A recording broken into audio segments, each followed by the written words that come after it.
नमस्कार, स्वागत है आपका बोलता हिमाचल पर। आज है 25 अक्टूबर 2022 और हिमाचल प्रदेश की आज की सबसे बड़ी खबरें हम आपके लिए लेकर आए हैं।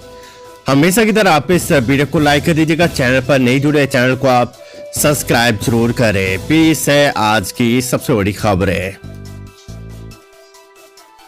एचपीयू ने नहीं निकाला यूजी परीक्षाओं का रिजल्ट। जुलाई में हुई थी छात्रों की फाइनल परीक्षाएं।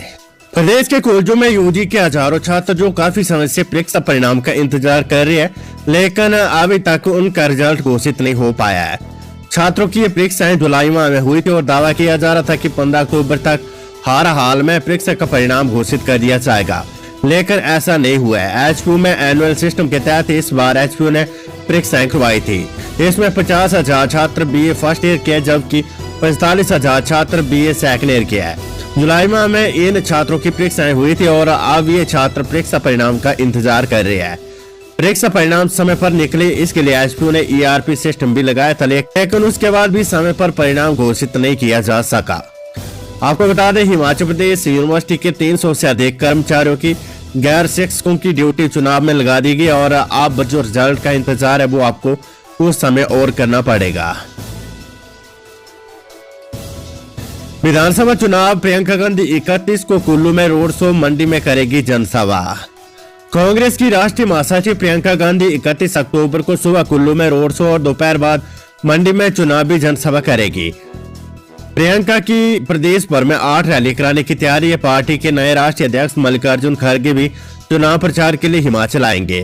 पूर्व राष्ट्रीय अध्यक्ष राहुल गांधी के प्रदेश में प्रचार के लिए आने के आसार कम है। हालांकि कांग्रेस द्वारा जारी की गई स्टार प्रचारकों की लिस्ट में राहुल गांधी का भी नाम है।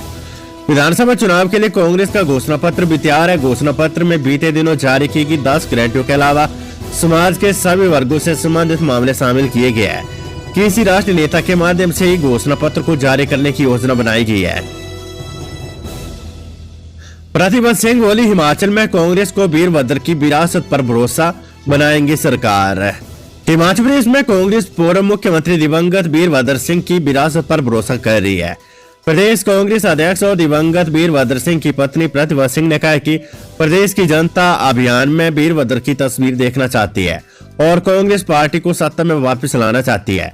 हम विधानसभा चुनाव के प्रचार में जरूरत के हिसाब से सभी नेताओं को प्रचार के लिए लाएंगे। हम वीरभद्र के बिना चुनाव में जाएंगे। वे अकेले नेता थे जो सभी को एक साथ लाते थे। हम आगे बढ़ने की कोशिश करेंगे और उनकी विरासत को आगे बढ़ा रहे हैं। निश्चित रूप से राज्य में चुनाव जीतकर सरकार बनाएंगे। उन्होंने कहा कि जहां तक वितरण की बात है तो इस सर्वेक्षण करने के बाद तय किया गया कि हम लोगों की मांग के अनुरूप टिकट बांटने में सक्षम है। 3 से 6 नवंबर तक होगा धर्मशाला इंटरनेशनल फिल्म फेस्टिवल का 11वां संस्करण। ये फिल्में होगी शामिल।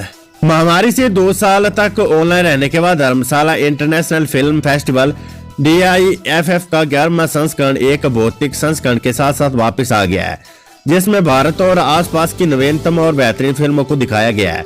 फिल्म निर्माताओं का एक बड़ा दल फिल्मों को प्रस्तुत करने के लिए DIFF में शामिल होगा।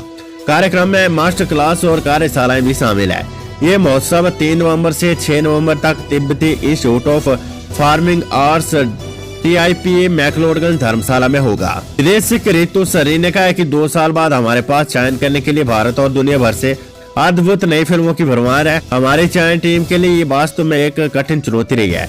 इतनी सारी बेहतरीन फिल्मों और अंतिम कार्यक्रम पर निर्णय लेने से पहले हमने कई लंबी चर्चा और बहस की है।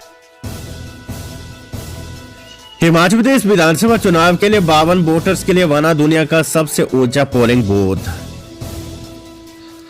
हिमाचल प्रदेश में होने वाले विधानसभा चुनाव को लेकर सियासी सरगर्मी लगातार बढ़ रही है, तो दूसरी तरफ चुनाव आयोग भी तैयारियों में जुट गया है। इसी कड़ी में हिमाचल के टसीगंज में दुनिया का सबसे ऊंचा मतदान केंद्र स्थापित किया गया है। इस मतदान केंद्र में 30 पुरुष और 22 महिला मतदाता अपने मताधिकार का प्रयोग करेंगे।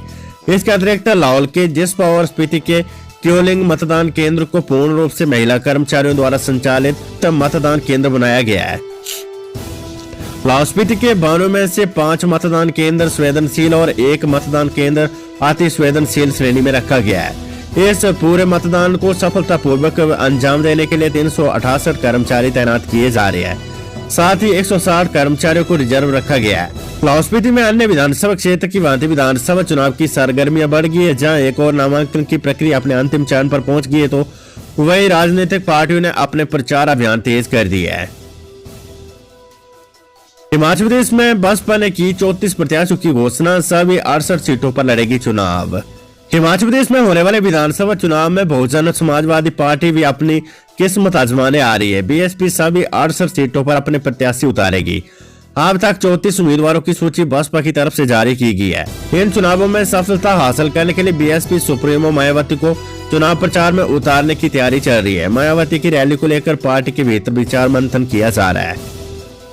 योग से बीएसपी प्रत्याशी जियालाल साधक ने कहा कि नवंबर के पहले सप्ताह में मायावती की रैली को लेकर तैयारियां की जा रही है।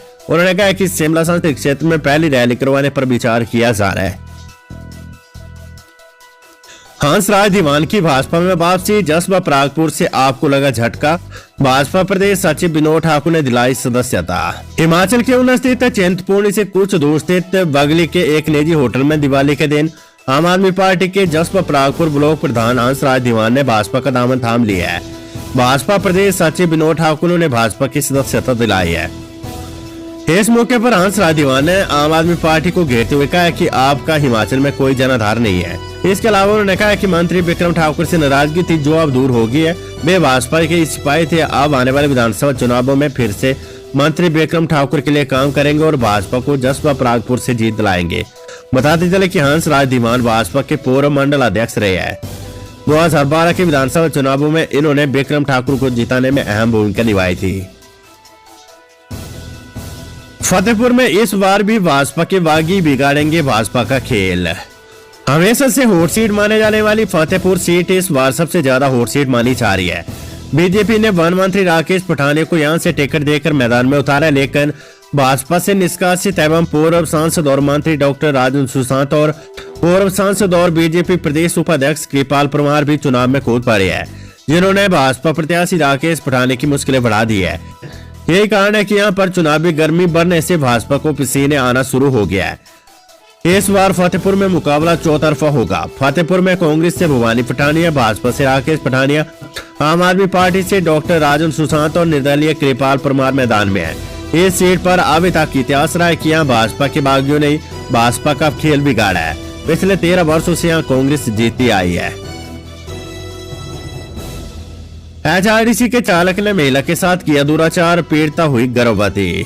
महिला पुलिस थाना बिलासपुर में सदर क्षेत्र थाना की एक महिला ने शिकायत दर्ज करवाई है कि एचआरटीसी के एक चालक ने उसके साथ दुराचार किया है। पीड़िता ने पुलिस को दी शिकायत में बताया कि वे दिल्ली नोएडा में किराए के मकान में रहती थी। वे अक्सर बिलासपुर आती रहती थी। इस दौरान उक्त चालक से उसकी पहचान हुई। महिला ने अपनी शिकायत में बताया कि करीब 3 माह पूर्व जब वे बस में दिल्ली से बिलासपुर आई तो उक्त चालक उसे कमरे में ले गया, जहां उसने उसके साथ दुराचार किया। इसकी शिकायत पुलिस चौकी को दी गई थी। पीड़िता ने बताया कि उक्त बस चालक ने उसकी एक वीडियो भी बनाई थी, जिसके दाम पर वे ब्लैकमेल भी कर रहा था और धमकियां देता है। पीड़िता ने बताया कि उक्त चालक ने दिल्ली स्थित उसके कमरे में आकर भी कई बार उसके साथ जबरदस्ती की है, जिस कारण वे गर्भवती भी हो गई है।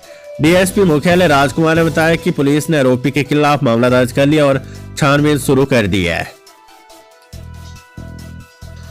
भाजपा को पुरानों पर भरोसा, कांग्रेस ने 3 सीटों पर नए चेहरे उतारे, अब सेंध लगाने के बीच रही बिसात। हिमाचल के ऊना जिले में चुनावी फेर सजने लगी है। 5 सीटों पर दोनों प्रमुख राजनीतिक दल भाजपा और कांग्रेस ने अपने अपने अधिकृत प्रत्याशी घोषित कर दिए है। जहां भाजपा ने 5 सीटों पर पुराने चेहरों पर भरोसा जताया, तो वहीं कांग्रेस ने हरोली और ऊना को छोड़कर 3 सीटों पर नए चेहरों पर दाव खेला है। समीकरण बिगाड़ने के लिए आम आदमी पार्टी और बसपा भी फेर में उतर चुकी है। नामांकन के बाद प्रत्याशियों ने अपने अपने विधानसभा क्षेत्र में प्रचार शुरू कर दिया है। कुछ एक प्रत्याशियों ने मंगलवार को अपने नामांकन पत्र दाखिल करने हैं। 29 अक्टूबर को नामांकन वापसी का अंतिम दिन है। इसके बाद ही 5 सीटों पर प्रत्याशी की स्थिति क्लियर होगी।